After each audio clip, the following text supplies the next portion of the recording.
We continue our interviews with the three candidates for Justice of the Peace, Precinct 1, Place 1. Our next candidate is Joseph Roberson. Sir, welcome. Welcome. Thank you for having me.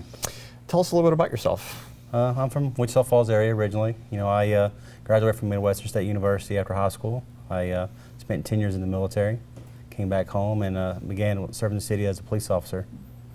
Why did you decide to run for Justice of the Peace? I've put a lot of thought process into this. I have a lot of friends of mine who are Justice of the Peace. We work in a close proximity of each other.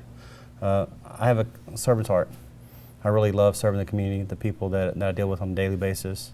It goes back to my career in the service in the military.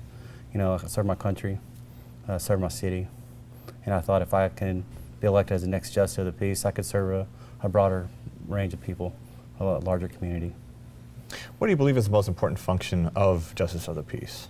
I believe just being unfair. Being fair, not unfair. Being fair. Sure. Being unbiased. Just enforcing the law that's brought before me. Just knowing the people, treat them equally. What do you think can be improved upon in that office as Justice of the Peace, if anything? Well, really, it's nothing to improve upon. I know when Judge Sons retires, that's going to be a huge void. 30 plus years of being in that office and serving the community. I just believe with my experience and background, I will be able to fill a large portion of that void that she leaves. Expand on that a little bit. What makes you the most qualified to be the next Justice of the Peace? Well, being a police officer for the last 13 years, I have a vast knowledge of the law, criminal and civil. I believe when I step into that office, I'll be able to not have to I already know the law when it comes to stuff like in that position. And how do you make it your office on day one? Day one, just being myself, knowing the duties of the scope of the job, and just being fair and impartial. Okay. If you're not elected, what are your plans after that?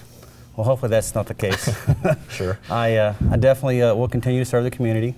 I love being a police officer, but again, that next step for me is to be elected and serving the community in a greater capacity. I really believe I'm the right person for the job. It's just it's a love affair with the community. Again, servant's heart. I believe I was born to do this job. And anything else you want to tell us? Nope, that's it. Okay. Best of luck. Thank you. Yep.